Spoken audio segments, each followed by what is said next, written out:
So yeah, let me just kind of recap a little bit. While there are not credits today, our big focus today is what are you as waiver support coordinators going to do when we let you back into APD iConnect and there's a provider change, or there's a new service that needs to be added, or there's a service that needs to be ended. Today is really important for that kind of information.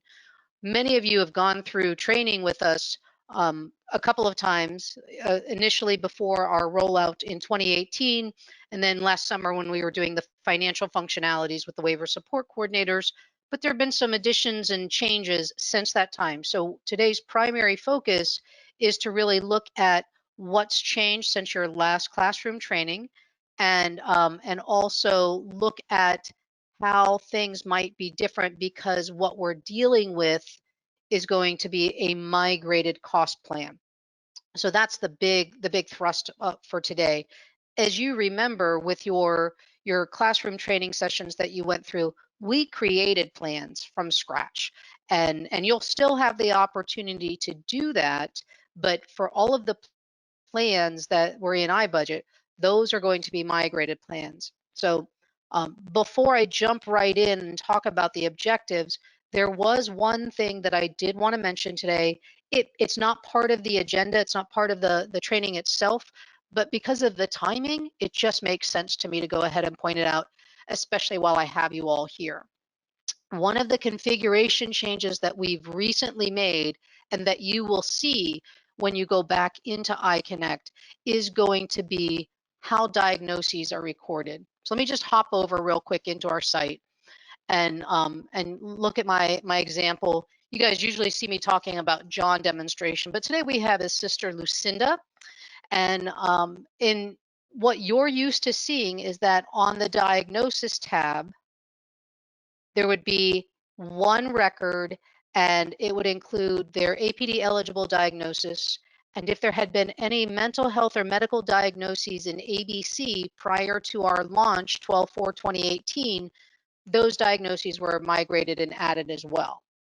Some folks might have had more than one of these records because another one was added to add new diagnoses. What we've learned is as we're preparing to get ready for claims submission is that in order for the claims process to function properly, the record has to be in complete status. Well, when you put it in complete status, it locks this all up and you can't add a new mental health diagnosis or a new medical diagnosis. So what we've done, and this is what you'll see when you come back into iConnect, is we've created a new form. And what WellSky has done is they have taken any of the mental health and medical diagnoses that existed before in that diagnosis tab record, and they've created a new form called the Diagnoses, Mental Health and Medical. And you can open that. It will be in open status, leaving it editable. So you can always add a new mental health or a new medical diagnosis. And again, as I said, if there were some already on the diagnosis record over on the diagnosis tab, those were already brought in. So I do recommend you go in and look at that when you get in just to make sure that we got them all. We did our best in some of those cases where there were multiple diagnosis records on the diagnosis tab. It was a little bit confusing, but we did try to get everything consolidated so it would all show up on the form. Again, that form remains in open status so that if, the next time Lucinda goes to the doctor, there's a new diagnosis added, you as the support coordinator can come in and add that diagnosis. But their APD eligible diagnosis on the diagnosis tab is going to be the only diagnosis now, and it will always be read only. So I just wanted to share that because again, the timing just made sense to me given that that's not how it was when you were last in iConnect, but that's how it's going to be the next time you're in APD iConnect. So let's talk about what we're here to talk about today. And Elizabeth, if you get things like tell her to slow down, please tell me to slow down. I will say that there is a lot to go over today in a short period of time. Elizabeth is recording this, so it will be available later. And I will also make sure she has the handout for the PowerPoint. Additionally, we're going to talk about where you can get your resources in our e-learning library. But I may speed up because again, it's a lot to go through, and I want to make sure that we touch on everything today. But if they're telling you to tell me to slow down, Elizabeth, just tell me to slow down. Of course.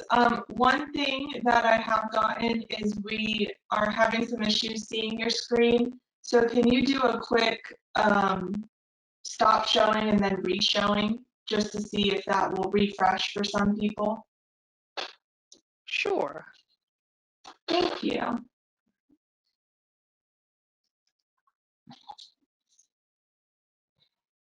Okay, I am able to see it. So for those who are having trouble, hopefully that refreshed for you. If you continue to have trouble, you can always hop off and then rejoin immediately, and that refreshes it on your end as well.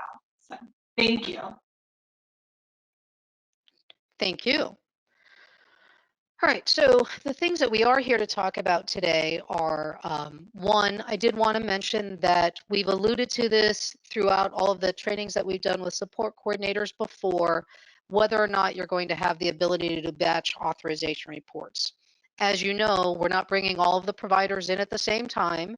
And if a provider doesn't have access to APD iConnect, they can't get their own authorizations. So as we prepare for the next fiscal year, just like you would any other year, you're going to need to create an authorization report for those providers. I was hoping to be able to demonstrate it for you today, but unfortunately, in our training site, we weren't able to get it to work correctly. But it's coming. I did want to show you just an example of what it will look like, though, just so you can see. It should look very familiar to you. We tried to keep it as close to the way the iBudget Service Authorization Report works, but you will be able to generate this and issue all of the authorizations that provider A has for all of the consumers on your caseload in one batch. So that will be there before the authorizations need to go out. Our report writing team is working really hard on that to make sure that we've got it. So that is more to come. Just wanted to mention that. And today we're going to talk a little bit more about the differences between a migrated plan and a plan that's created from scratch. We're also going to talk about how that impacts authorizations and just as a brief mention on what it is you need to know about EVV delivery. For you, most everything that has to do with EVV delivery is going to be automated. There won't be anything that you have to do, but I just want to make sure that you're aware of it. So wanted to make sure we touched on that. As you guys know, we took iBudget down.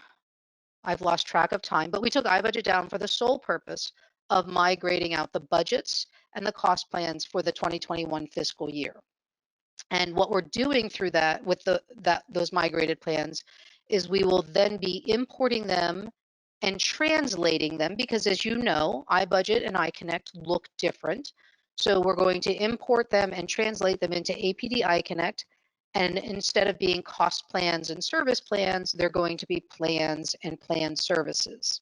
And the budgets will automatically be there as well. It's real important to note that if on the day that we did the migration, if your consumer's cost plan was in draft or pending review status, it did not get migrated, and you're going to need to go through those steps to manually add the plan and all of the plan services in order to be able to get the authorizations generated.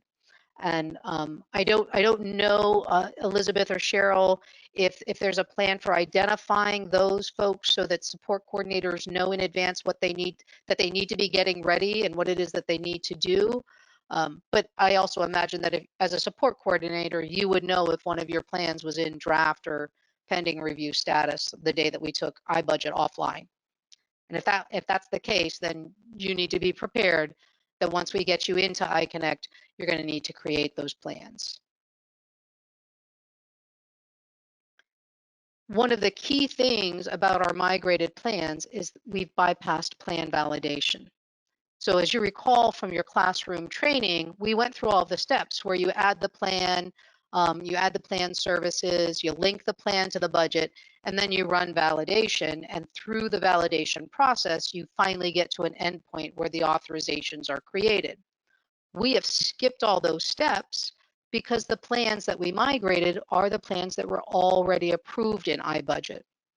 So it didn't make sense to us to have to run plan validation a second time if you and the regions and state office have already worked together to get those plans in approved status.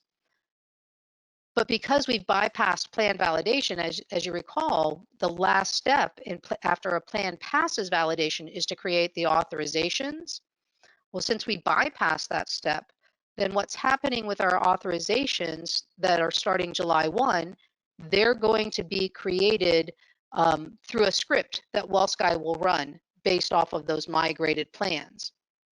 And as a result of that, there may be some steps that we've had to change when we're making changes to those migrated plans. And that's why we thought it was so important to spend some time today to go through those steps. Also, this is our first chance to talk about authorizations with PA numbers. All of the times that you've been in training before, we've gone all the way through getting those authorizations in approved status, but because we were in the training site, there was no interface with FIMIS. And so we never had in our training site, and never will actually, have an authorization with a PA number. Just like in iBudget, whenever there's a PA number involved, it affects how we're able to make changes to that plan or that plan service because there is that PA number.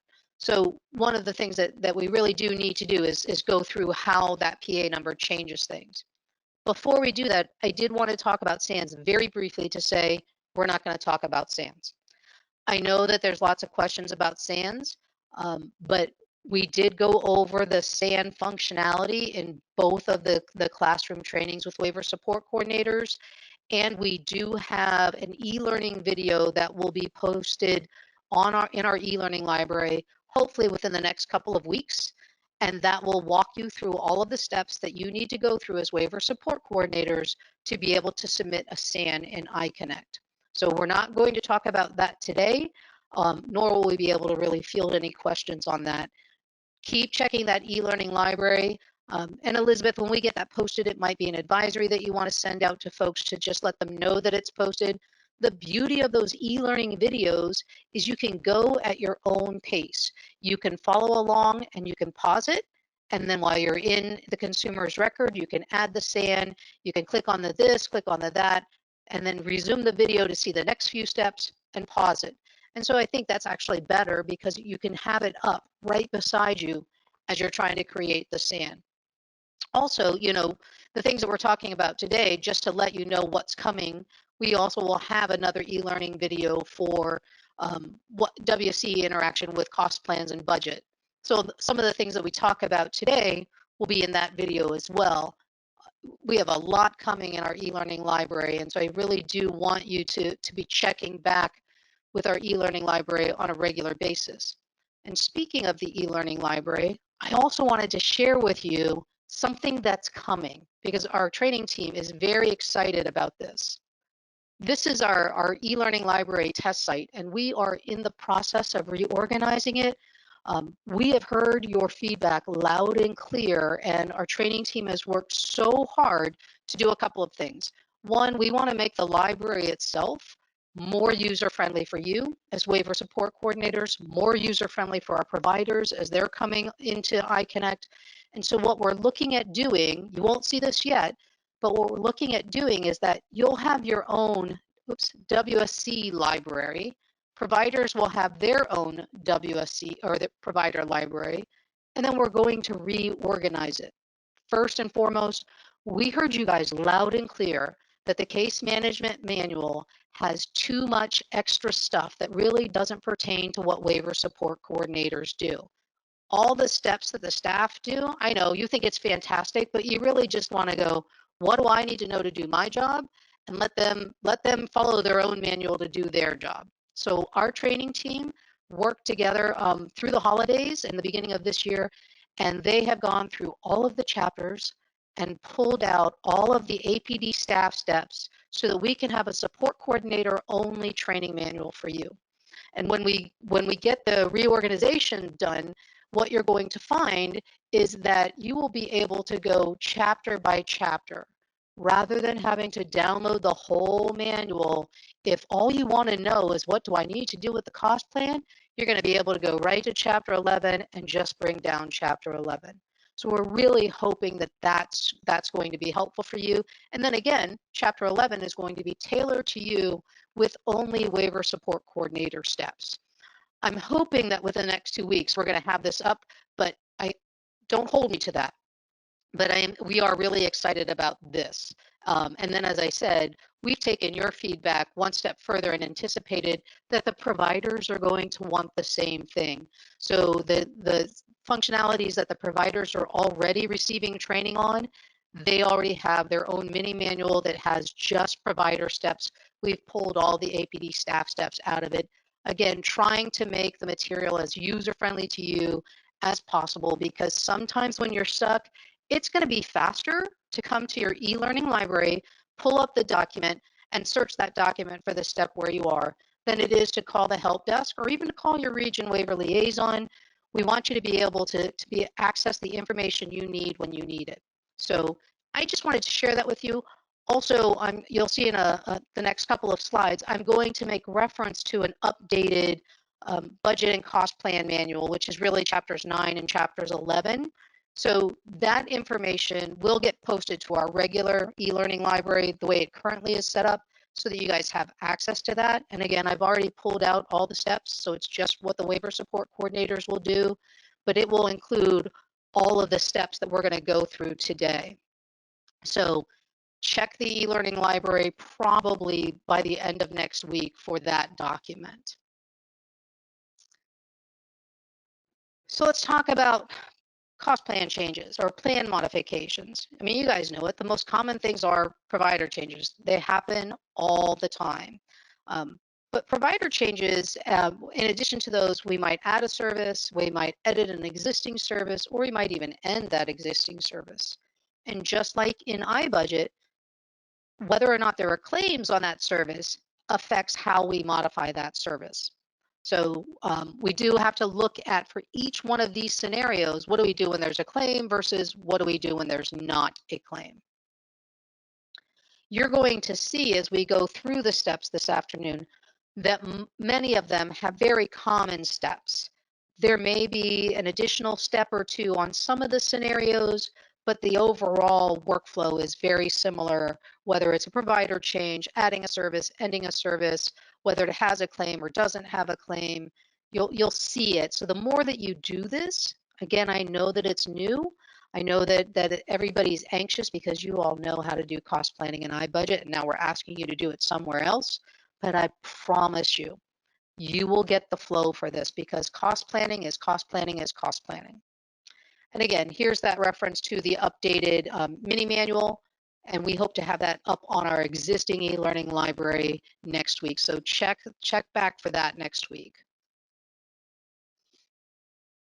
And this is just what I was saying in terms of we always have to look at claims and the impact in APD iConnect. Now, like everything else that we're doing with iConnect, it is a rolling implementation. And for providers and services, it's going to be based upon procedure codes. I know you've heard that before. The same will be true for claims, though. As a procedure code goes live in iConnect, shortly thereafter, the claims functionality for that procedure code will go live. For support coordination, and this is just a target right now, so again, don't hold me to this, but we are looking at support coordination claims going live in APD iConnect after July. How far after July 1? I can't say for certain. You'll get an official notification when it, for lack of better terms, when it gets turned on. So just wanted to put that out there. The other thing that I want to stress is that now that we will be working off of iConnect authorizations, you will be able to start adding your WSC progress notes on the provider documentation tab in the consumer's record, because you weren't able to do that before because you need an authorization to associate that documentation to. We're not going to go through those steps today. We went through those steps during one of the refresher trainings on the Lunch and Learns last summer, and that's already posted in our e-learning library. So if you've forgotten what you need to do for provider documentation and your WSC progress notes, head on over to the e-learning library and find that video, and it'll walk you through step by step. So this year we are looking at rolling out respite and personal supports as procedure codes going live in APD iConnect. And then, as I mentioned a moment ago, shortly thereafter, their claims will go live. So I am sure many of you have heard that already we have started doing our provider training. That is so exciting for us. We have been building up for this for a couple of years, and we are finally able to go ahead and do some training with our providers. We started off with our providers of respite services, whether they have a current authorization or not, because they may not have an authorization today, but they could have one tomorrow. And so our regional trainers, our iConnect trainers, are working diligently with the regional staff to identify those providers and get them registered for a training session between now and the end of the summer. After we finish training with the respite providers, we will immediately start training our personal supports providers. Providers who have both respite and personal supports are being included in this current wave of training that's happening. So you may be hearing about this.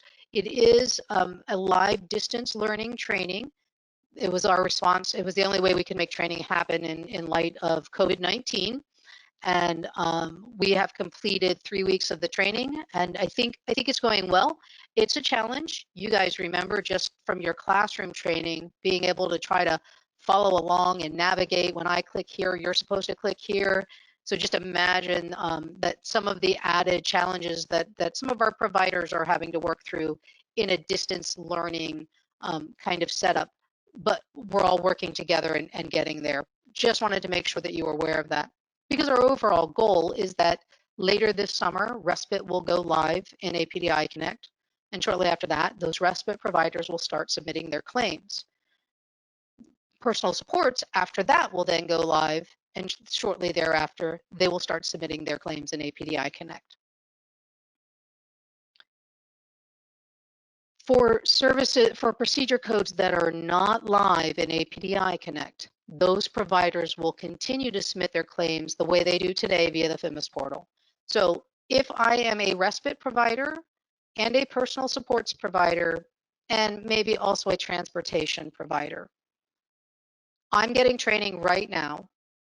And when respite goes live for claims, I will submit my claims for respite in APD iConnect. I will submit my claims for personal supports and transportation via the FMIS portal. When personal supports then goes live, I will submit my claims for respite and personal supports in APD iConnect, but I will continue to submit my claims for transportation via the FMIS portal. So what does that all mean for you as support coordinators? It means that you're going to be needing to be monitoring both iBudget and APD iConnect for claims, just so you know what's been used as you're making those changes to the plans and the plan services. In terms of iBudget claims, you're going to continue to pull that claims report that you've been using all along. You access it through iBudget. So you're using your VPN, you're logging in through iBudget. I think you're going to the help section, and from there you get to that document under reports.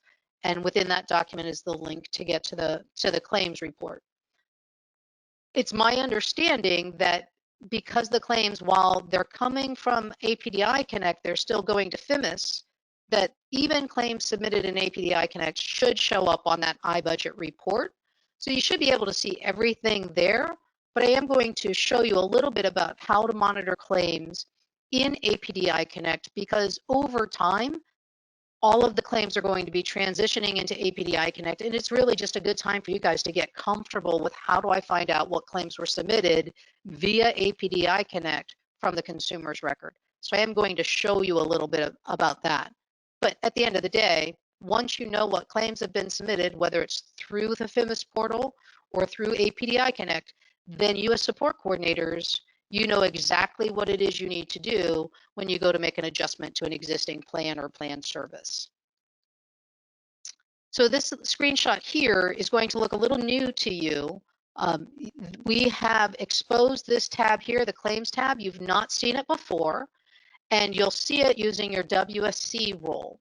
And what that is so here I'm in the consumer's record. I'm not on the Claims chapter. I'm in the consumer's record, and I'm able to see every single claim that's been submitted through APD iConnect only right here. I'm also able to see the status on that claim. So again, if you're in the consumer's record, it doesn't hurt to just click on the Claims tab just to see what you can see.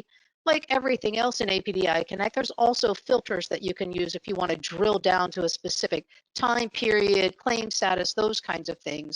But you as support coordinators can see this. Providers cannot. This tab is not exposed for providers. Providers only see claims that they submit by monitoring the Claims chapter. But this is so you as a support coordinator can see what's being billed for your consumers. Provider changes. That's one of our most common things that we do when we make modifications to an existing plan.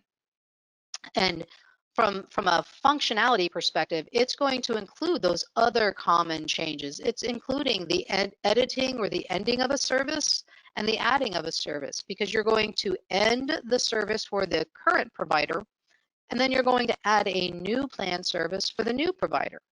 So again, once you know what claim data has, you validated your claim data, you've probably also called that provider like you're currently doing. You call up the provider and you say, I'm ending your authorization.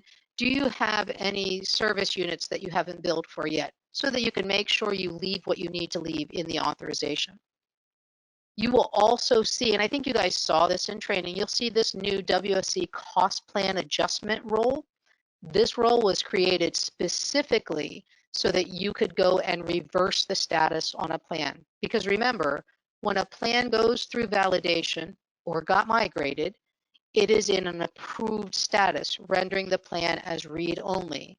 So in order for you to be able to make any edits, and that's doing a provider change, adding a service, ending a service, you will need to use this WSC cost plan adjustment role to be able to change the status on the plan or reverse the status back to draft so that you can then edit it.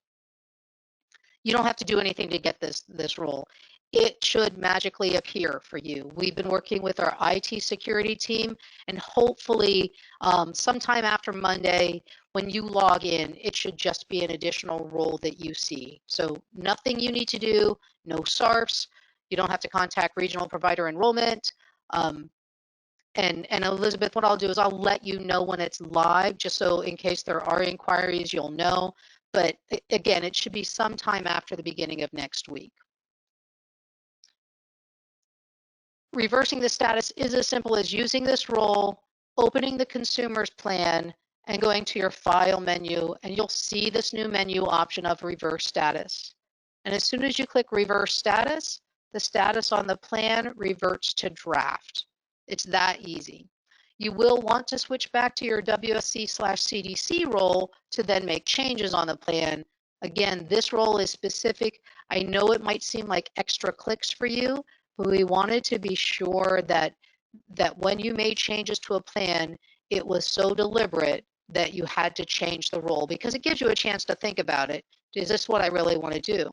Because this role is also the role that you will use to be able to delete a plan service that maybe you added by mistake. Let's say, for example, you added respite, but your consumer is 23 years old. Well, now the plan will never pass validation because the consumer is too old for respite.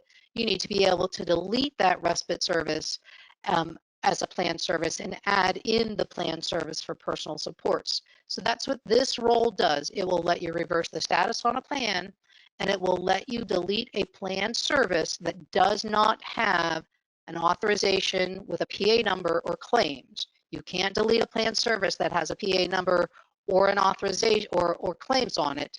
That's a whole other workflow. But if it's a plan service added in error and you can't get the plan to pass validation, you're going to use this role. And that's all in the manual. And I think we talked about that during your training last summer. So once you've reversed the status on your plan, then you go and you select your plan service on the Plan Services subpage to open it so that you can make the changes that you need to make for that provider change. You're going to update the end date, and when you do that, it will automatically update the total number of units, because remember, the Plan Services screen automatically calculates based upon the dates of the service, the units per, and the units of measure. And if necessary, you could actually manually adjust that total number of units. And let me give you an example. So here we're looking at the LSD2 for this individual. We're ending it for a provider change on 5/15. So when I change the date here, it automatically recalculated this total number based upon my units per. So it's 104 units per the unit of measure quarter. So this was originally migrated, and this actually is a copy of a migrated plan, that it was 104 units per quarter. Well, since I've ended it before the end of the quarter, it has recalculated this to 365. Well, let's say I talk to the provider and the provider says, oh yeah, I had to do an extra hour on the 15th because that's the last day. Well, then this calculation may be off and you'll have to manually update this to match what the provider has billed and what the provider has used but not yet billed. So you can do that. You have the ability to do that here, and then it will automatically recalculate the total dollars to leave on the authorization. From there, you'll do file, save, and close plan service, or if you're adding a new provider, you can go ahead and do file, save, and add plan service. But before you close it, I just wanted to mention, remember I said all of our plans were migrated. What we did is we migrated every plan service with the region review approved status. And that is because you might remember from your training, we have a plan validation rule that all initial plans require region review. Well, these are initial plans only in the sense that it's the first time the plan has ever landed in iConnect, but it's not the consumer's first plan ever, and it's not that the plan wasn't reviewed by the region before we migrated it. So we decided to go ahead and migrate it with this status so that if you do make changes, it may not, can't say it absolutely won't, but it may not trigger a region review based upon the, and again, it'll be based upon the services that are included in the plan. So what you're just going to do is make sure, don't change this, leave this as region review approved, because in your WSC/CDC role, the only options you're going to have are proposed, approved, and terminated. So if this is a plan that requires region review and you change this, you're automatically through the plan validation process going to trigger a region review just on a provider change. So don't change it, let it be, and then do file, save, and close. Then you'll go ahead and add the new plan service for the new provider. And again, those steps are very clear. You just go through the screen and you just add the data. You want to make sure that your start date is after the end date of the previous provider. So remember on the other screen, my end date was 5/15. I'm starting this one on 5/16. And remember on the plan services screen, it's top down because it's like a funnel filter when you think about it. So you have to make sure that your index sub-object or your ISO code matches the region for the consumer's county. You're also going to, if there's a ratio involved, a ratio required, you're going to make sure that you choose the ratio. Remember, services that don't have a different rate for the ratio, you don't put the ratio in. So in this case, LSD2, we don't need to put the ratio in. If it was LSD3, we would have to put the ratio in. We're going to choose the geographic differential based upon the consumer's county and the consumer's region. Your options are going to be the options that you're familiar with. And this might actually be a change from when we did the training last summer, but you're going to have geographic, non-geographic, and Monroe as your geographic differential. And then you'll choose for the provider whether it's an agency or a solo provider. Remember, these things right here are going to determine which providers you see when you search to add your provider at the end. So you want to make sure you get these correct. If when you're adding you can't find your provider, then come back and look at these, because maybe that provider is a solo, for example. Or maybe the consumer actually lived in Miami-Dade and you grabbed non-geographic. So if you can't find your provider, come and look at what you've got up here. Fill in your units per and your units of measure. In this example, I did exactly what was in the originally approved and migrated cost plan or plan service. So that one was set up for 104 units per quarter, and that's exactly what I did. And then you see, based upon the dates, it automatically calculates the total number of units. And then from there, I choose my provider. The total dollar amount on this new authorization automatically calculates based upon the units per, the units of measure, and the dates. And I do file, save, and close. There is a new step. And so first and foremost, if you forget about this step, don't worry, we got a plan validation rule, and it will fail and you'll get reminded anyway. Because we're dealing with PA numbers, remember we didn't have PA numbers before in our training site.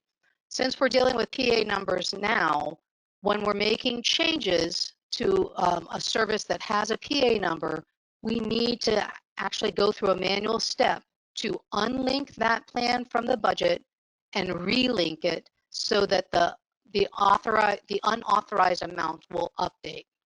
So remember, when we trained it to you the first couple of times, it was add the plan, navigate over to the consumer's budget tab, open the budget, link the plan to the budget, and then go back and add the plan services, because it wouldn't pass validation if you didn't do that.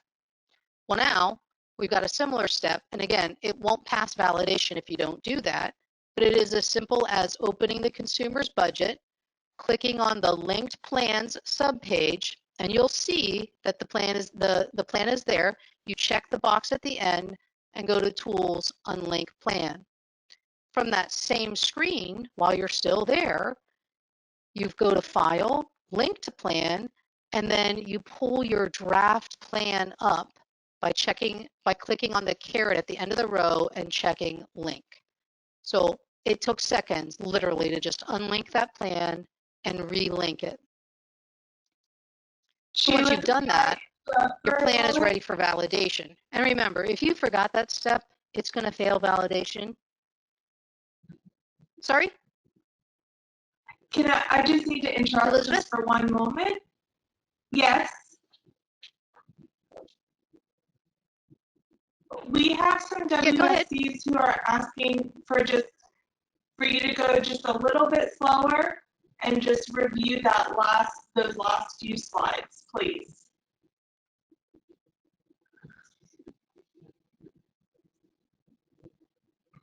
Absolutely. Thank you. I told you once I got on a roll, you're going to have to slow me down. All right, let's go back. So we're talking about the new step? Yes. Elizabeth, is that where I need to go back to, is the new step? Okay, thanks. So what I had said before was part of when you manually create the plan, you have to link that plan to the budget in order to pass validation. When we migrated the plans, the plans and the budgets were created and linked. So when you go in, you're going to find them already linked. If you're making a change to a plan service that has an authorization with a PA number, you're going to need to follow this new step. Also, if you add a new service, so let's say it's not a provider change, you're just adding a service, you also will need to go through this step. Plan validation will fail if you forget this step, so don't panic if you don't remember to do it right when you're doing the provider change or adding the new service. You're going to get prompted. But what you will do is you will go to the consumer's budget tab in their record, and you'll open the budget for this fiscal year. So remember, in iConnect, we refer to it as the year that it ends on. So what we've been calling the 1920 cost plan in iBudget is actually the 2020 plan in iConnect. And so next fiscal year is going to be called the 2021 plan in iConnect. So you're going to open the budget for 2021, and then what you're going to do is on the budget page, when it opens, you're going to go to this linked plans subpage. The plan will already be linked because that's part of our migration. You will simply click this checkbox at the end and then go to Tools and choose Unlink Plan. And it will unlink it.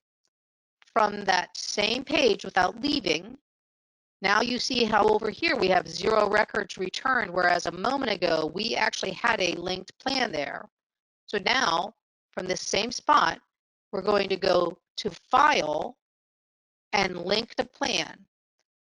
That will then show us any plans that are in that consumer's record, and you'll only see one. In my example, there's 2 because I was doing some other things with that sample consumer. But you'll only see one initially because these are our migrated plans, and that plan will be in draft status because you reverse the status using your WSC cost plan adjustment role. At the end of that row, there is a little caret, a little down arrow. You click on it and it will open this link menu option. Click on the link menu option, and now the plan has been relinked to the budget. And again, if you miss this step before you run validation, when you run validation, you will get a failure, and it will say that a new service was added and you didn't unlink and relink the budget. So don't panic if you skip it. You can't get past it if you did, and you'll have another chance. The other thing to keep in mind is because we're dealing with migrated plans, some of them are going to fail, even for the simple provider change. And it's because, as you know, we have plan validation rules. Certain services, certain dollar amounts will require either region or state office review. And other services have what we refer to as a 2-tiered approval.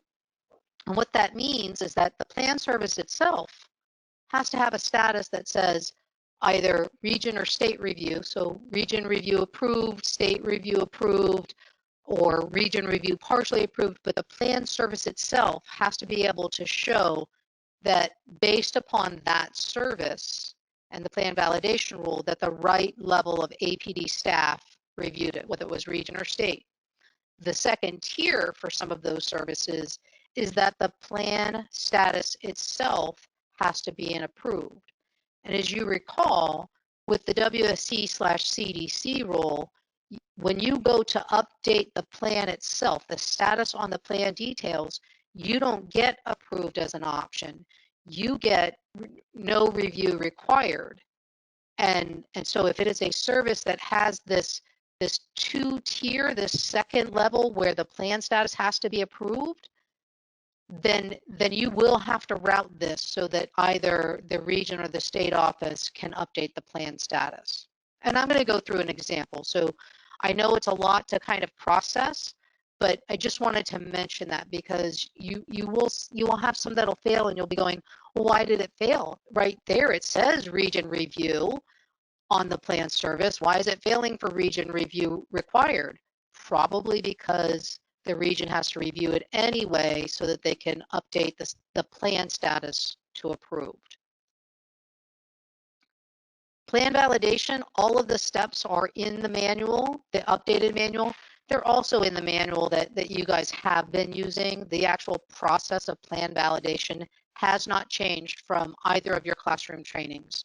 So I'm not going to go through the details on that, but it is as simple as running the validation, and if it fails, reviewing the report. So again, for a provider change, you've ended the plan service for provider A, you've added the plan service for provider B, you've unlinked and relinked the budget, and you're going to change the plan status to no review required, and then you're going to go to File, Save, and Validate.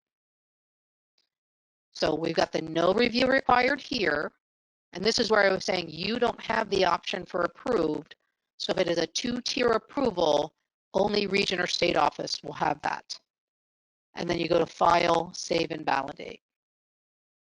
If it fails, you're going to get this message, and you have the option to click this button here for View Issues and OK, and that will open your plan validation report. The plan validation report tells you why a certain service or services failed. And there are certain things as support coordinators that you're able to fix.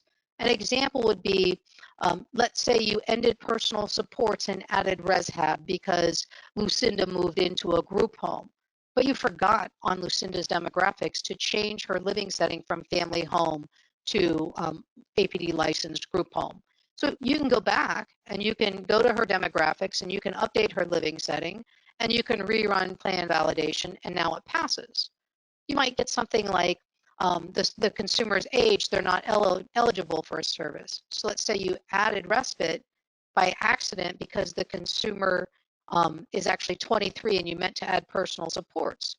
Well, you're able to use that WSC cost plan adjustment role to delete that plan service of respite, switch back to your WSC/CDC role, add plan services, and then run validation, and it passes. So as support coordinators, you're going to fix what you're able to fix. But when you get to the point where the only reason for failure on the report says that either region or state office review is required, then you're going to route it for region or state office review. So again, here's a little bit more on that two-tiered approval. In the example that we're going to go through, one of the services requires that two-tier approval, and one of the services requires a state office review. So all of the services are migrated with that region review approved status. So the one that requires two-tiered approval, it's going to fail because your plan status is no review required versus approved. And the one that requires state office review is going to fail because your plan service status was migrated as region review approved. So let's take a look at what I'm talking about to give you a visual. So here we have the personal supports. This one requires state office review due to the amount. So in this case, what happened was the plan service was migrated as region review approved, and it actually needs to be state office review approved. So this is going to have to go to state office review. The supported living coaching is one of those services that has that two-tier approval. So this one requires that the plan service itself for supported living have either region review approved, region review partially approved, or region review denied, and the status on the plan details has to be approved, not no review required. So in this case, we've got to route this to the region first, and then the region will route it to the state office. That's always the order. If you have a failed validation and it lists both region and state, you send it to region first, and then the region sends it to the state office. If it says only state office, then you'll route it directly to state office. So one of the things that's changed since your last classroom training is that we've now added a pending plans queue that the region and state office staff can monitor. So we've modified the steps just a little bit from what you had the last time you sat in classroom with your trainers. We talked originally about if you were going to route it to the region, you would change the worker on the plan itself from you as the waiver support coordinator to your contact in the region. And in some regions, that contact might be your waiver liaison. In other regions, they might have a central person whose job it is to monitor the queue. So again, you have to work with your regions to get guidance on how they want this part to be handled.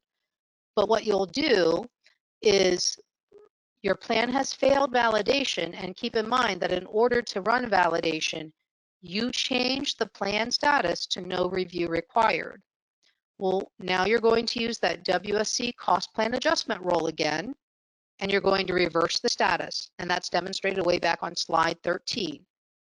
You will also update the plan from status from draft to pending, because it can't get to the pending plans queue if it's not in pending status. If it failed because it needs to go for region review, you're going to do two things.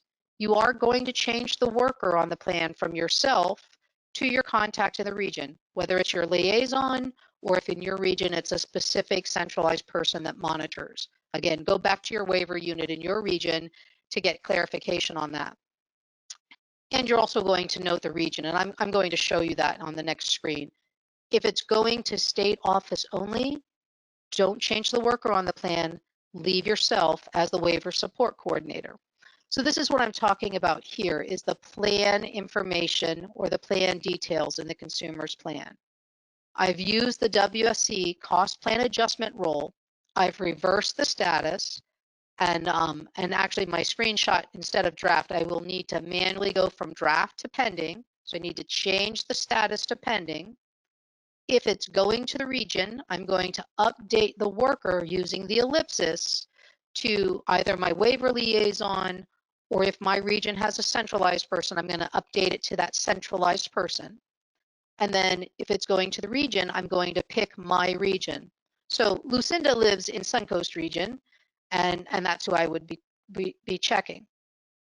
If your plan does not require region review and needs state review, you're not going to change this. You're going to leave your name here as the worker, and you're just going to update this to state office. And then you're going to do file, save, and close plan. Based upon how you updated that plan detail screen, the region or state office are going to be monitoring their pending plans queue. They will be doing their review based upon the handbook. And when the decision has been rendered, as you know, if they need more information, they may use a note that you will get on your dashboard, a pending note. But if ultimately the plan is approved or partially approved, well, actually, if the plan is approved, then you're going to be able to find it in your pending plans queue on your My Dashboard. So here we are on the My Dashboard. Over all the way to the right, under tasks, you have a pending plans queue. Now it's called the pending plan queue, but when you open it, it defaults depending on the search. You can change that to approved so that you can look at all of the approved plans. While it's in pending status, being reviewed by the region, you can see, or state office, you'll be able to see them there as well. But if you're wanting to look, did the region or state office review and approve my plan, you're going to change this filter from pending to approved. You're going to click search, and then all of your approved plans will be displayed. If it was a plan that was routed for review, this column will have whether it was your Suncoast region or state office. And so now I can see that the one for Suncoast region has been approved. So that's how you're able to monitor the status of your plans that have been sent for region or state review. Remember, change your status equal to approved, and then search to be able to filter for just the ones that are approved. Once it's been validated and it's approved, now you're able to update and create authorizations. So you're going to go to that consumer's record, you're going to open the plan and go to the Plan Services subpage, and at the box at the end of the row for that plan service, you're going to check it, and then you're going to go to File, Update Authorizations. So here we are. Remember, the change we made was Life Skills Development 2. So this is the one that we ended 5/15. I'm going to check this box. I'm going to go to File, Update Authorization. And then I'm going to get a message that it was updated, and I simply click OK.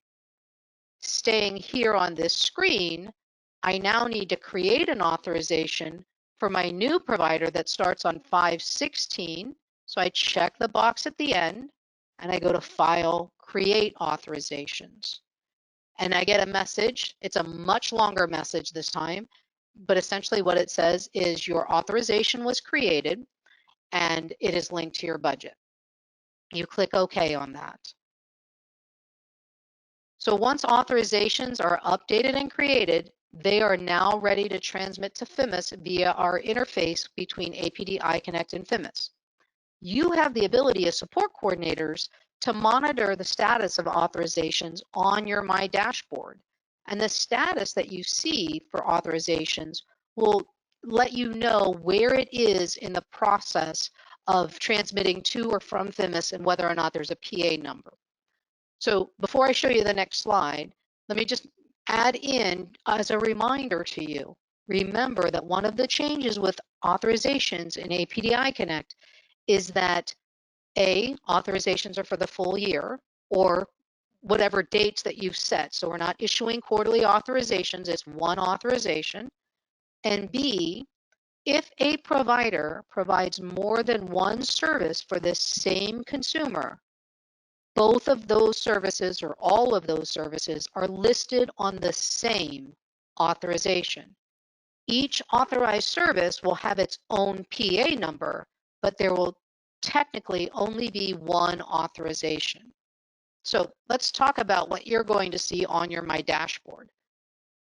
In the consumer column all the way to the left, towards the bottom, you'll see authorizations. And these are the various different statuses on the authorization. If the status is approved, that means that you've run plan validation, it's passed plan validation, and you've either done create or update authorization. And that now it's pending transmission to FMIS. So it doesn't have an updated PA number yet. If it is fully approved, it means that all of the services that are included in that one authorization, so if I provide companion and transportation, and they are both on the same authorization, each having their own PA number, that authorization has been transmitted to FMIS and approved by FMIS, and each of my services, the transportation and the companion, have a PA number. Partially approved means that the authorization was transmitted to FMIS, and at least one of the services on that authorization was not approved. So in that case of transportation and companion, and I know that those don't go together, they were just the ones that popped into my head, one of those services was not approved. So the authorization itself is partially approved. You'll be able to take a look at each of the authorized services to see which one had the hiccup. Rejected means that it was sent to FMIS and all of the services on that authorization were rejected by FMIS and no PA number was issued. And then terminated is a plan service that had an authorization that you canceled and it's pending transmission to FMIS. So you have the ability as support coordinators to always see what's going on with your authorizations. And remember, and I apologize, I don't have a screenshot for this, but remember, you click on anything on my dashboard. So let's just say I click on partially approved. It's going to open another screen. It's going to have all of the partially approved authorizations. And from there, you're able to sort by the consumer's iConnect ID or the consumer's name, so you can actually drill it down to just the consumer. So remember that you're able to take a deeper look once you launch it from your My Dashboard. So the rejected authorizations, holy crap, what are you supposed to do with those? One of the things that you're going to have to do is review the authorized service to see what the reason was for the authorization, because that's going to help you decide which direction to go with the rejected authorization. So as I was saying a moment ago, from your My Dashboard, you can open the list of authorizations, and then from there you can actually click on an authorization itself and be able to drill down. So here we're going to be able to go to the transportation. We can see that the transportation was rejected by looking at the auth service itself. So that's one of the things that you're able to see just from your My Dashboard. Now, you are going to want to see what the error message is for why this service was rejected. So you're going to open it up. and there will be a sub-page for the error message. And so in this case, it was that the person wasn't eligible. So what that means is that for the time period that was covered in that authorization, when it was transmitted to FMIS, that on that day, that consumer didn't have their Medicaid eligibility. It had lapsed for some reason.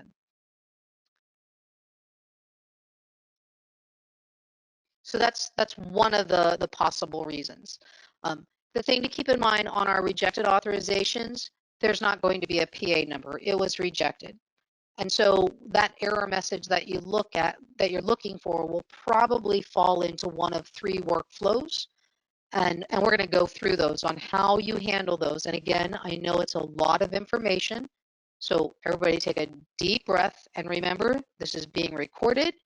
You'll be able to watch it again, and you're going to have the manual and the handouts for this PowerPoint. And I just say that because we're about halfway through, and I know it's a lot of information. And this is this is going to be new. I'm not sure how you manage them in iBudget, but I know that this is going to be new for you. Our 3 reasons are going to be that the rejection is not going to be corrected. Maybe that authorization was transmitted to FMIS in error. The rejection can be corrected by updating the consumer's record or the provider's record. And we're going to go through each one of these, what it is you need to do. Or the rejection can be corrected by updating the plan service. So that's the 3 general workflows that we're going to follow whenever an authorization is rejected and there is no PA number. So in cases where it was sent to FMIS in error, let's say, for example, maybe the consumer is deceased and what you meant to do was end that authorization. You're not going to do a lot for those kinds of plans. All you're going to do is use that WSC cost plan adjustment rule, reverse the status, and zero it out. You're going to zero out that plan service. You're going to change total number of units to 0, do file, save, and close. Don't change anything else. And then you're going to rerun the plan validation, and based upon your validation report, determine whether or not it needs to go to region or state office for review. We're not going to use the update authorization functionality on the plan services for these rejections. Okay, that's really important, because if we use the update authorization functionality, you know, that file update authorization, and we transmit it to FMIS, it's just going to get rejected again, because again, that person should have never gotten, that authorization should have never gone. So instead, once it's passed validation, you're going to send it back to your regional waiver liaison and use a cost plan review note, and you're going to ask them to manually update the authorization. So I know we've got some folks on from the regions, and I can already hear you freaking out going, wait, what? Nobody told us about that. This is new. This is brand new functionality, and the workflow has just been added in, that we're going to use this cost plan review note. So when you open the cost plan, the consumer's plans tab, remember we've always had the plan information. This is where we add our plan services. There's a subpage here that we've not really paid a lot of attention to, but this is where we're going to put any of our cost plan review related notes. So as a waiver support coordinator, you're going to click here, and then you're going to click File, Add Note. On the new note, you're going to add your WSC agency or solo provider on the program field, because remember, that's required as a WSC. You're going to say yes to whether or not this is a cost plan review note. Your note type is cost plan review. Your subtype is rejected authorization. And in the description, put something like request to manually update authorization. In the note, you're going to describe exactly what's happened, and you're going to put that note in a pending status, and your recipient is going to be your region waiver liaison. So it's going to look like this. Remember, this is going to be required for you in the WSC role. So, you know, if I work for ABC Support Coordination Agency, I'm going to click on that, and I'm going to pick ABC Support Coordination Agency. This is a yes. Note type is cost plan review, subtype is rejected authorization, request to manually update authorization, and here I put in some details. I've indicated that it was sent in error, that I've zeroed out the plan service, and I need them to zero out the authorization to match my plan service. And I've added, I'm going to go ahead and use Elizabeth as my example. I've added Elizabeth as my note recipient because she's my liaison in the region. So Elizabeth is actually going to get this note on her My Dashboard in her pending notes pane on the consumer column. And she's going to see that. She's going to double check the plan service. And then she's actually going to manually update the authorization on the authorizations tab in the consumer's record. All she's going to do is set the max units to 0, and that will automatically update the amount approved to 0. So it will look like this.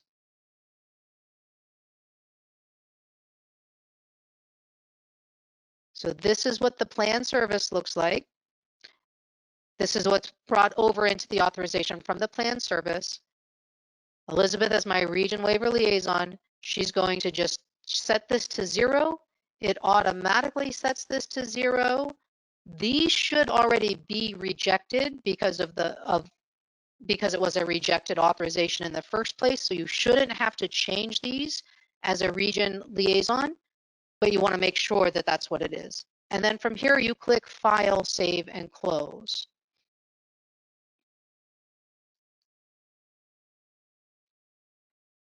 So that's how that's handled.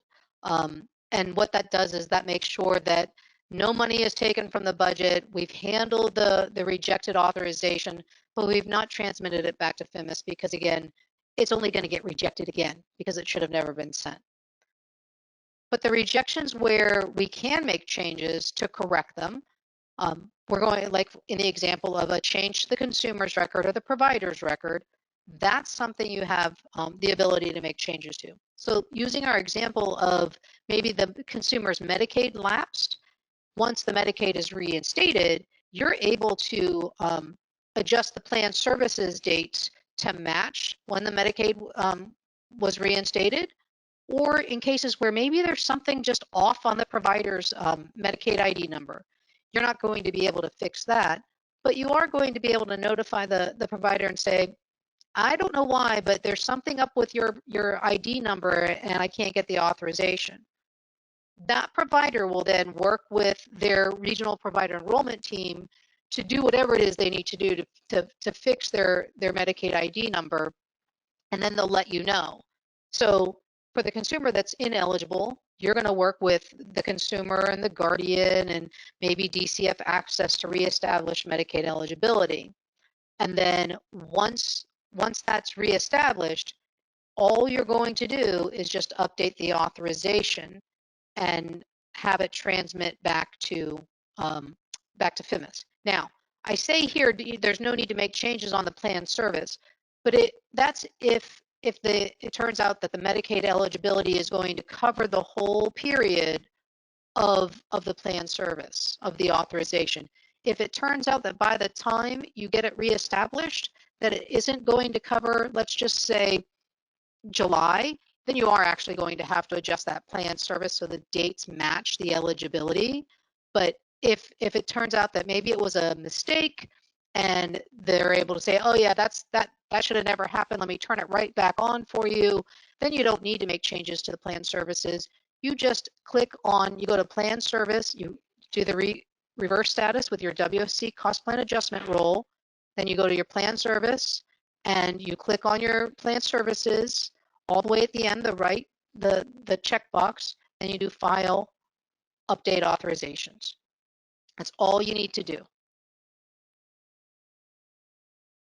And again, as I was saying with the provider record, once the provider has done whatever it is they need to do to correct whatever it is that was off on their provider ID number, they're going to let you know when it's fixed.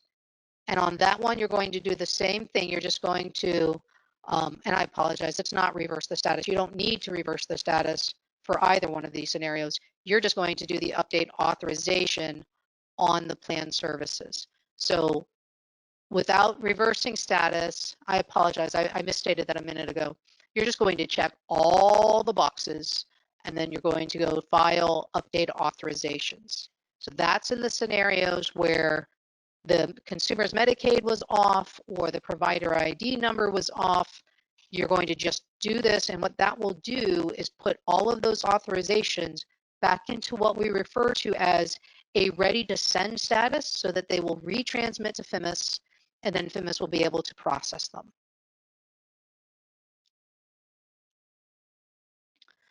Sometimes you do have to update the plan service to correct the rejection.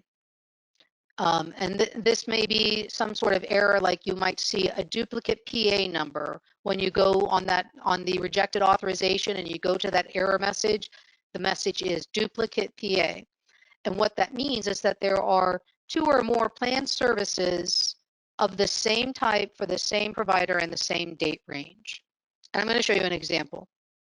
In those cases, you will actually need to use your WSC cost plan adjustment role to reverse the status of the plan and then address those plan services that have caused this duplicate PA error message. So it may be that you have to look at the dates of the service. It may be that perhaps you have personal supports 1-to-1 and personal supports 1-to-2, because sometimes they're home alone and sometimes they're home with a roommate or a sibling, and you might have to adjust that to be personal supports 1-to-1 and the personal supports negotiated rate. So you're going to have to look at those scenario by scenario to figure out exactly what it is that needs to be corrected. In this example, what we're looking at is we've got ResHab live-in with 2 different ratios. So we've got ResHab live-in from September 1st, 2020 to June 30th, 2021 at a 1-to-2 ratio. We also have ResHab live-in from July 1st to March 31st, 21 at a 1-to-1 ratio. So we've got the same service at 2 different ratios overlapping. And so what we need to do is take a look at those dates. Well, what the support coordinator had meant to do, it's a simple typo. They meant for the 1-to-1 to be July 1, 2020 through 8/31, 2020, not 3/31, 2021. So it's as simple as updating the end date on the second plan service and running plan validation again. So all they are doing is that when they open the plan service, they adjust the end date from 3/31, 2021 to 8/31, 2020. They save it, run plan validation, and once it passes validation, come and check this checkbox and update the authorization. The application will automatically update the authorization that's linked to the budget. So there isn't anything else that you're going to need to do on this one. And then it will reset the authorization status to that ready to send status so that it can be transmitted back to FMIS.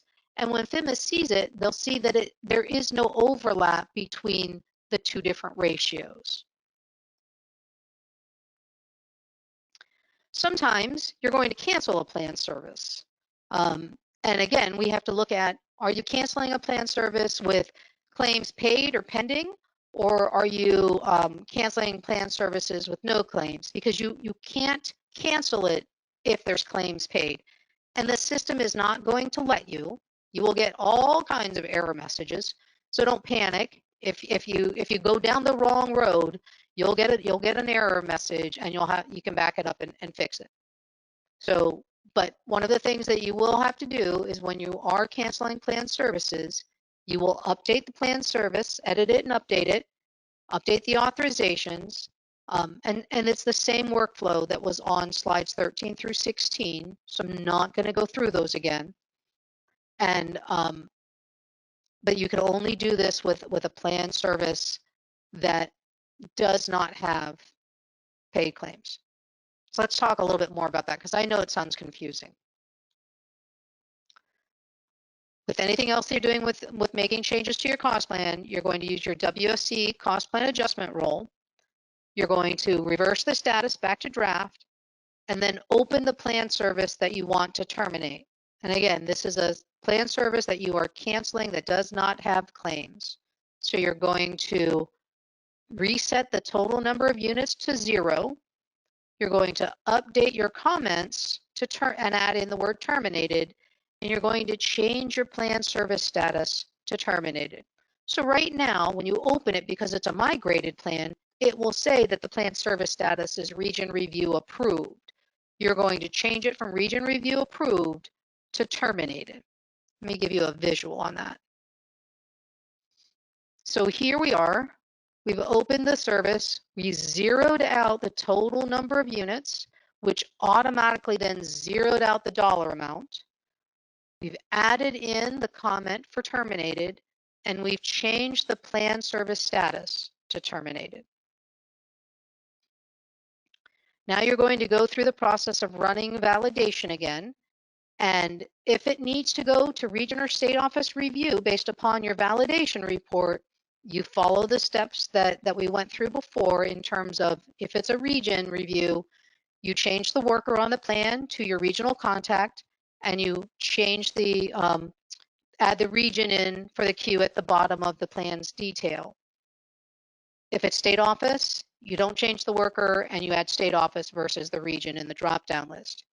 The region or state office will conduct their review, and then once the plan is approved and validated, it'll be routed back to you to update the authorization, you as the waiver support coordinator.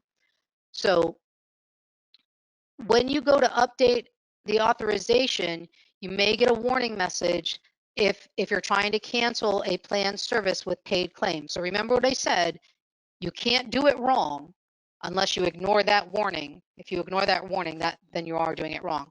If it says that you've got paid claims, then you need to update that plan service back to what it originally was and go back to slide 12 to set it back to editing it to its original state.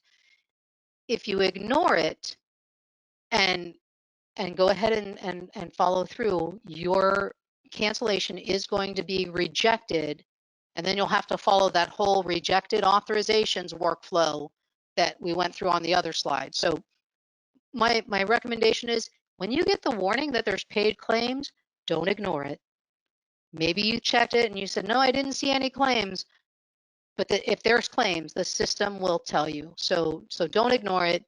Back it up, reset it to its original state, and follow a different path. Maybe it's that you need to end it rather than cancel it. So you're changing the end date and you're leaving the status as region review approved and going through that process of editing a service where you're changing the end date as opposed to changing the status to terminated.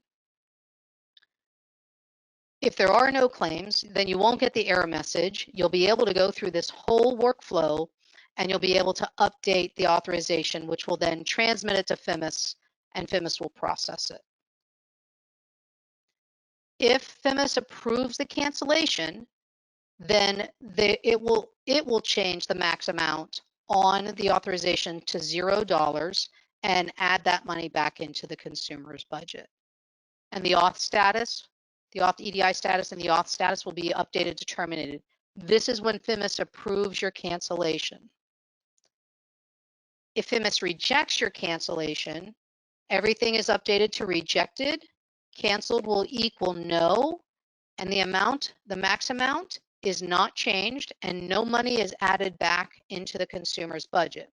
And again, if it's canceling the rejection, it's probably because you were trying to do a cancellation on a plan service with claims. So you'll have to go through then back to the slides on rejected authorizations and work through the error message and follow that workflow. So here's the rejected cancellations. One of these 3 reasons is probably why you're getting that rejected cancellation. Big one is going to be the paid claims exist. You might have an invalid begin date, or the cancellation was sent in error. So if paid claims exist, then you have to ask yourself, was the service provided and are the claims valid? And if the answer is yes, then that authorization should not have been canceled. maybe the plan service should have been ended and the total units reduced to cover what's been delivered as a service and billed, but it should not have been changed to terminated on the plan service status. If the claims are not valid, then that means that the provider submitted a claim in error. And so you're going to have to work with that provider to get them to void the claim. And then once the claims are voided, you're able to update the authorization and transmit again to FMIS. For an invalid begin date, all you'll do is open that plan service. Again, you've used your WSC cost plan adjustment role. You've reversed the status back to draft. And then you're going to go ahead and open that plan service and you're going to adjust the begin date. And you won't change anything else. Everything else will automatically calculate and you'll rerun validation. Now, because you're changing the begin date, this plan is going to automatically require region review. So you will need to follow that pending plans queue process and route it to your regional office. And if there are other services that need to go to state office, then the region will route it to them. But you are going to have to follow that process every single time if you need to change the begin date. Only the region office can approve a change on the begin date. And once it's passed validation, either at the region and/or state office review level, it will come back to you. Remember, you're on your My Dashboard in that pending plans queue. You're opening that, changing the filter to approved so that you can see the status of the plans that you've sent on for region or state office review. So once it's approved, it's going to come back to you and you'll be able to then go ahead and update the authorizations and retransmit them to FMIS. For authorizations that were canceled in error, it's as simple as you using that WSC cost plan adjustment role, reversing the status on the plan, opening that plan service, and setting everything back to its original state. Set the total units back to the original number. The max amount will automatically update. In your comments, update it. I terminated this one in error. The termination was sent in error, and change your plan service status back to approved. Remember, if it already shows region review approved, don't change it. If it doesn't show region review approved, then your only option will be approved. And this is going to, through the plan validation process, probably require a region review. Run your plan validation, route to region or state office if necessary, and then once it passes validation, you're going to go ahead and this is another time where you will be sending that cost plan review note to your region liaison, asking them to manually update the authorization. So there are 2 times that we're doing that, once in the rejected authorization workflow, and then here in the rejected cancellation workflow. So what you'll do is, using that cost plan review note, you're going to use the same note type and subtype, and you're also just going to go through the exact same steps. You're going to put in the request to manually update the authorization. You're going to describe what happened in the note field, change the status to pending, and add your region waiver liaison as the note recipient so that this will land on their My Dashboard. So this is just a visual of what it looks like. And in this scenario, what we're saying here is that it was canceled in error. I've updated the plan service back to its original dates. Please update the authorization to match my plan service. Your region waiver liaison will have the ability to then go and update the authorization. So what the region will do is they're going to update these fields. And so for our regional folks that are on the call today, what you're going to do is open that plan service and look at what's in the plan service, and then you're going to update these fields to match the plan service. So your total number of units should match the original units approved, and that should be on the updated plan service. You won't need to make any change to the amount approved. The auth service status, if it doesn't already say restored, you're going to change it to restored. And then the auth service EDI status, you don't need to change this. It will update to approved when you save this record. And then the WSCs will be able to see this on their My Dashboard in the authorizations, and it will be in the approved authorizations, waiting to be transmitted.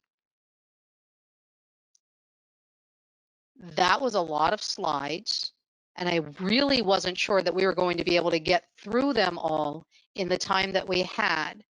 We have some time, and what I'd like to do, because there is time, I was actually hoping there would be time, I'd like to go ahead and do a little demonstration with you, because again, on those slides, that's a lot of information. So let me hop back over here to Lucinda's record. All right, so let's take a look at Lucinda, just to give you a little bit of a demonstration of some of the things that I was talking about on her authorizations. We're able to see all of the authorizations and all of the providers, and the status is fully approved. So what that says to me right away, nothing was rejected by FIMIS. Yay. I'm also able to see if they're canceled. Nothing was canceled. Yes, ma'am. I am getting requests for just a slow demonstration. I had planned on it. Okay, But just thank making you. sure. They know me well. They know that I just kept going. Thank you. That gave me a chance to take a sip of water. All right, so just from a navigation perspective, in case you've forgotten, anytime there's a plus sign, you can expand those to look and see what's included. So you have the ability to do it line by line. You can do all of them at once. That always makes me a little bit dizzy. So I prefer to do them one at a time, just to see what service is approved for each provider.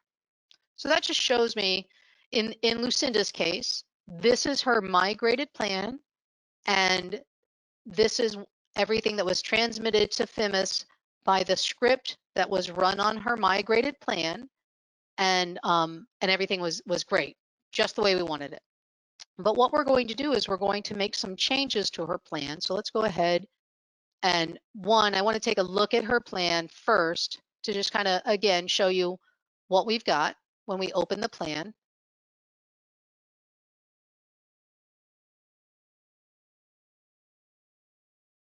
So when you log in, you're going to open the plan, and you're going to see that it's all grayed out.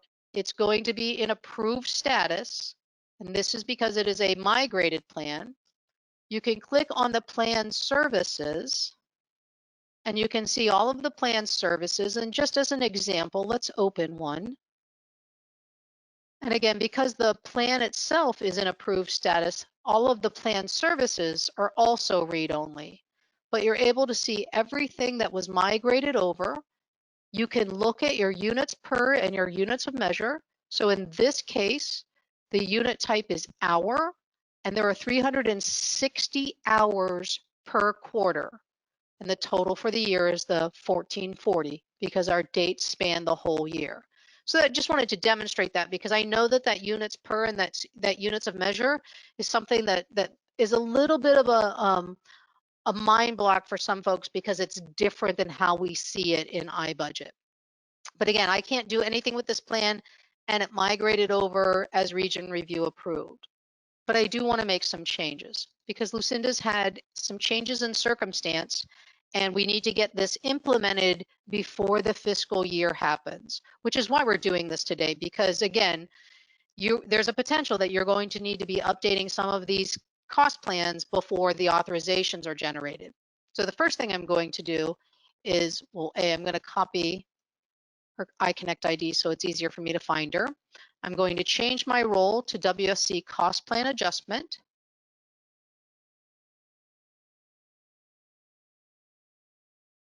And just to demonstrate while I'm here, here's what I was talking about in terms of being able to see authorizations. You're able to click on any of the authorizations, and I'm not going to do that because I am actually in our test site. So there's real consumer data here, and I don't want to violate HIPAA. Lucinda is fictitious, so we're going to just stick with Lucinda's record. So I'm going to paste in her iConnect ID and click Go. Oops. And when her plan opens, her record opens, I'm going to go over to her Plans tab. I'm going to click on her plan. And then because I'm in that WSC cost plan adjustment role, I'm going to go to File, Reverse Status. And right away, it puts the plan in draft status. I'm going to go ahead and save and close that plan and change my role back to WSC CDC.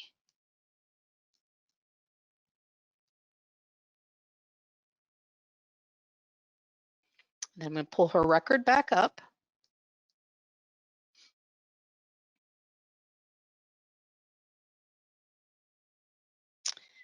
And I'm going to go back to that plan record. And now in the grid, we're able to see that the plan is in draft status. So I'm going to go ahead and open this one up. And what we're going to do, because of the change that has gone on in Lucinda's life, we're going to need to add in some personal supports. So one of the things that I'm going to do first and foremost, because it's always good to know how much money we have to work with, I'm going to click on over here to Lucinda's budget, and I'm going to open it just to see how much is unauthorized. Not much, $224. So she doesn't have a lot to work with. So what that says to me is that I'm going to have to end some services to add some services.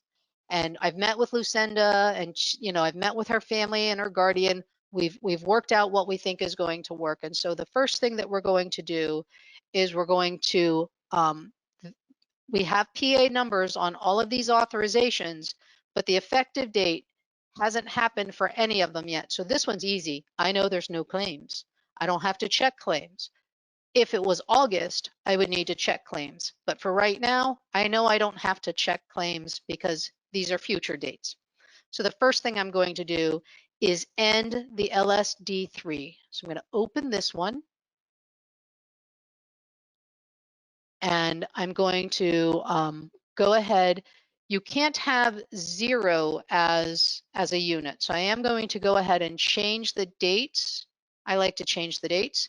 I'm going to change the date to actually July 2nd. So it's just one date on the plan service. And you'll see that, whoops, I forgot to change the year. So I actually extended it. Let's change it back to this year. And you'll see it automatically recalculates to 8. Well, I'm going to change it to 1 because, again, you can't have 0 and we don't want to leave 8. I'm going to leave this as region review approved. I am going to add in a note that says,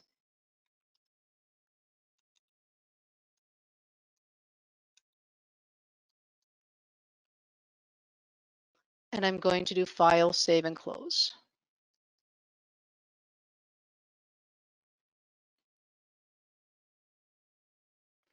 So now we see I have just that one unit on the LSD3 for a total of $495. Well, if she's not going to go to the ADT, then we can go ahead and we can end the transportation. So let's go ahead and change the date on that.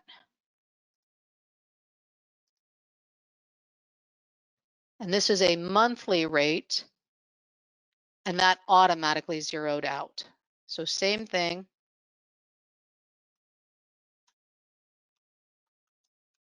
If I could spell.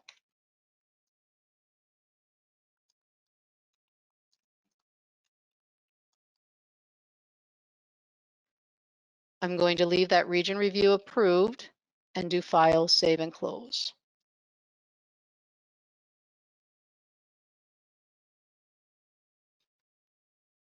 So now we have $0 here. Now, one of the things that when I met with Lucinda and her family, we decided that we were going to increase. So I'm doing all the changes on this one as a demonstration. We decided to go ahead and increase her LSD1. So let's open that and take a look at it. We're not changing the dates, but we are going to change the number of units. So right now she's getting 12 quarters daily for 365 days. So we want to increase that to, which is 3 hours. So we want to increase it to 4 hours a day. So let's see, hang on, I forgot to calculate that out. So that's going to be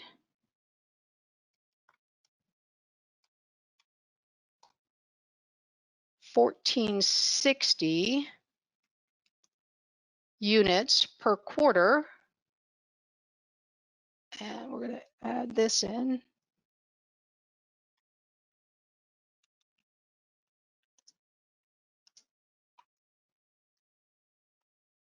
We're leaving that region review approved alone. File, save, and close.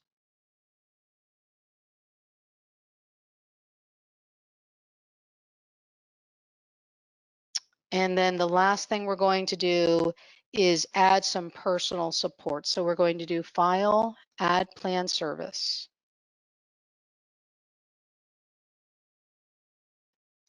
It is going to be our 2021 fiscal year.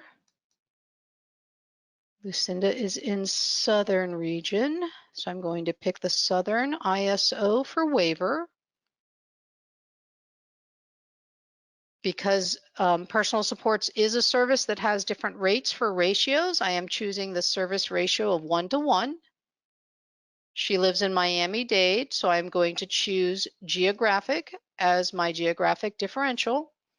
And our provider rate type is going to be agency. And now I'm going to select the service. I don't remember all the service codes, so I will do this by service category for personal supports. And what I am looking for is personal supports quarter hour for the geographic at 1:1 for agency. So I'm going to choose this one. And then the way that we worked it out when we met is that she wants to have 1239 quarter hours per quarter. I may have that one wrong. Hang on one second. That looks way too high.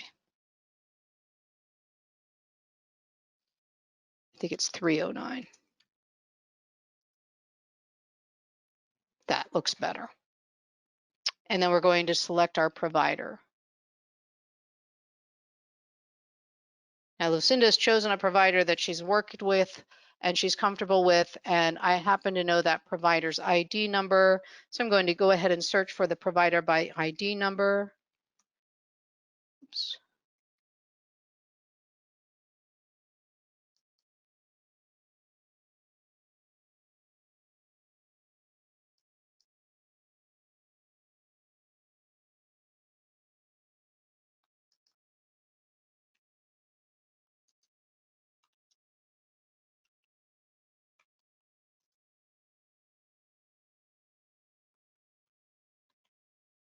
And again, I might not be using the right comments, but here in the WSC CDC rule, I have only the proposed, approved, and terminated options.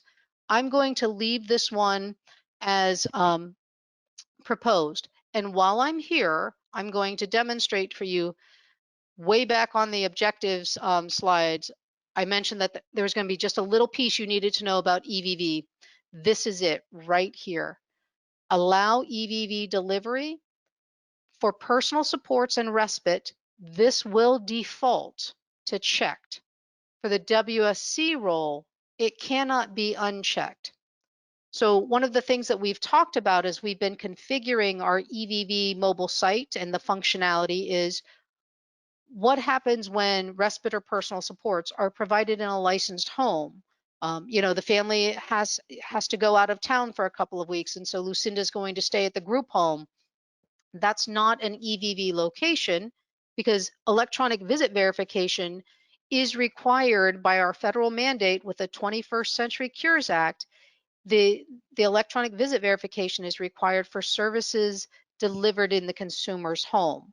So what our EVV mobile site does is require the providers to enable their geo-tracking when they start and finish their EVV service, such as respite, or in this case, personal supports. So if Lucinda were going to stay at a group home temporarily, then what you would do is in the note, you would add something along the lines of, and again, this is a different type of example, but whoops, I cannot type.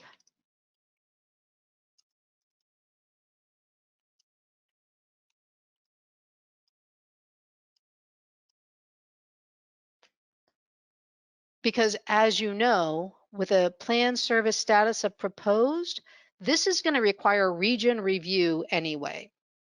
So the region, when they get that review and they see your note, the region will be able to uncheck this box. So it's very important that you're communicating with the region when you need the EVV to be disabled. And that's all you need to know from a cost planning perspective of what needs to happen when EVV needs to be set up for someone. It's going to default. That's a configuration that we do on the APD side for our EVV services. And so again, for this year, that's going to be respite and personal supports. And then in 2021, we will also bring in nursing provided in a non-licensed setting. So residential nursing will never require EVV, but this it's a default for you. You won't actually have to do anything except when it's going to be provided in a non-EVV setting. So I just wanted to mention that to you. And so in this case, we're adding the personal support. So now I'm going to do File, Save and Close.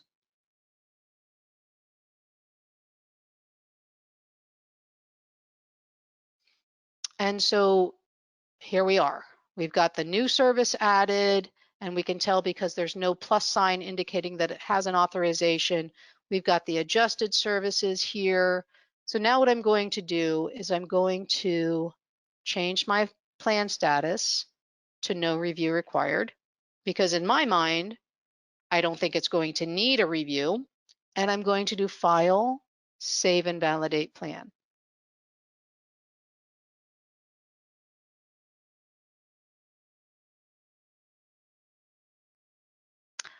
And it didn't pass. And I know several of you are sitting there going, well, of course not, because you added a new plan, but let's take a look and see why it didn't pass.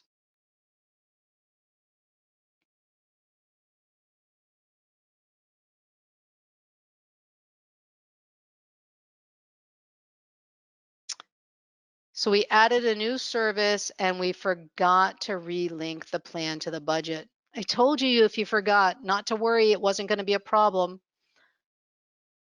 So what I'm going to do, I'm going to leave this right here. I'm going to go over to Lucinda's budget and open it. Going to go to her linked plans.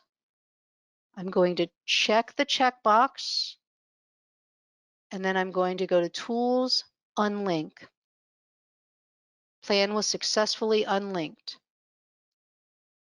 Just to demonstrate what happens, when I click back over in her budget, everything is unauthorized. That's a bad thing because we know she's got PA numbers, so we need to make sure that we relink. So we go back over here to the linked plans. We go to File, Link to Plan. And we see her plan that I just put into no review required. And you see that little caret? Let me do that again. Little caret at the end. As I get near it, this little menu item for link opens up. And I just click on that link. Plan has been successfully linked to the consumer's budget. And I can close this link to plan. So now on the linked plans, we see that we're relinked. When we look at her budget, we're back to $224.28 as unauthorized. So we've done the unlinking and the relinking. Let's see if we can validate now. Save and validate plan. And voila. So it passed validation because none of the services on her plan required state office review, because remember, all of the other services are in region review approved status, and none of those other services are services that require that two-tiered approval. So the plan was able to pass with a plan status of no review required. So I can click OK. And now I'm going to come back to the Plan Services subpage, and I'm going to click on the checkbox for transportation and for ADT LSD3 and for the LSD1. Those are the 3 services that already had PA numbers that I made changes to. So I'm going to check those 3 boxes. I'm going to go to File, Update Authorizations. And those authorizations are updated, so I click OK. And then I go to the new service for personal supports, check that box, and I go to File, Create Authorizations. I get that long message that the short version is the authorization was created and it's been linked to the budget. And I click OK. So now I can go ahead and close the plan. And let's go back to that budget and take a look at the budget. And we'll take a look at the authorizations. So let's open her budget again. And right now it shows as being over budget, but that's because we need to transmit. And actually, yeah, that was an error on my part. I should have recalculated before I added the personal supports and transmitted. My apologies on that. Because when we look at the authorizations and we choose the one that was approved, we're able to see here that the auth EDI status is ready to send. So that means this will go to FIMIS the next time the interface runs. The one that shows terminated, see the status here is terminated. That would be the LSD, the transportation that we ended completely. That also shows as ready to send. And then the new one for the approved service, that also shows as ready to send. So things update in multiple places as you're making these modifications to the cost plans. That was a lot. Elizabeth, I think we might have a few minutes for a few questions. I don't think we have time to go through the demonstration again, though. Okay. So the overall question that a lot of people are having is about how can they move money around, specifically if all of the services are still needed. So your demonstration ended some services, but what if the services are all needed, but they still have to do that shift? So if you're talking about maybe reducing one service to increase another service, you can do Yeah. that by, I'm sorry? Yes. Mm-hmm. Yeah, what you would do on that one is, let me go ahead and I'm in the wrong role, so I can't really demonstrate it. But just to get as an example, let's say we wanted to reduce the personal supports to increase the companion or vice versa. All you do is once you've used that WSE cost plan adjustment rule to reverse the status on the plan, is you would come here and you would adjust the units per or the units of measure to reduce the total number of units and the dollars. And then you would go to the other one, the personal supports, for example, and you would, again, on that one, also adjust the units per, the units of measure, or the total units and the dollars that go with that and transmit that. But you would still run plan validation and you would still have to do the update authorizations. Okay, great. I think that touches on what some of our questions were trying to get at. Another one that was coming up when you were talking about the authorizations and the claims, when we were we're going to switch gears a little bit because I'm going to go back into our chat log history a little bit. Okay. But we had questions about backdating. We had questions about batch service authorizations. things along those lines. Do you want to touch on that again? Sure. So let me start with the batch service authorizations. That was the one thing I couldn't demonstrate today because we didn't have it ready in our test site. But you will have the ability to generate batch authorizations for providers, just like you currently do in iBudget. We just have to finish that report and then send out the steps. But it'll be as simple as running the report, logging in, putting in the provider's name, and it will pull all of their authorizations. And it would look something like this, whereas in this example, you see how this is page 1 of 133. So each page is per consumer, has the PA number, has the start and end dates of the authorization, and breaks down the units per and all of those things. So this actually is just one page of the test report that we ran in our report test site. And so it's one of 133 pages. So you would be able to do it that way. I just apologize that I'm not able to demonstrate that for you. And what was the other question? The other question was about, I'm sorry, I have to go back and look. Oh, backdating. Is backdating something that the support coordinators can do? Is that something they need to reach out to their regions? Kind of how is that going to be looking? So when it comes to backdating, I am always going to defer to those of you from operations and state office to make the official statement and our stance on backdating. Got it. So that information, as I did put in our chat box, everyone is going to be getting more written communication in the coming weeks. We've had lots of questions about time frames and dates and when things are going to be effective. So all of that will be coming to you. So we will make sure that we use the questions from today's call to address in our communication to you all, as well as provide other information that we have planned. Sheila, I don't know, do you want to do a few more questions, or are you feeling like we're at a good stopping point? I think we're at a good stopping point. Okay. And I'm so thrilled that I was able to even do a little bit of demonstration because there was a lot of slides. Again, check the e-learning library next week for the updated cost budget and cost plan chapters from the manual.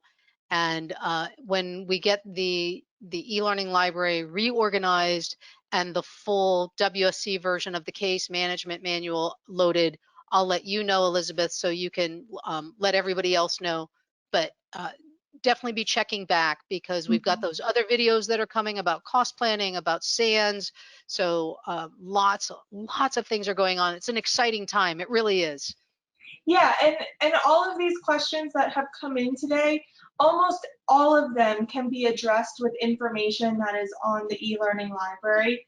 So I shared with you all the link, and if you ever have any questions about where to find information, you can always reach out to your regional office. You can always reach out to me. We're here to help, but the resources are there. So please make sure you're looking at them and using them, because it can feel overwhelming, but once you actually start doing the work in the system, it actually starts to make sense and clicks in your brain. So it's there, and we are all there, and we're all going to do it together. So I thank you guys. I appreciate your time, and there will definitely be more information coming. So Sheila, I appreciate you and your time and your presentation. Thank you. Thank you. Everyone have a good day. You too.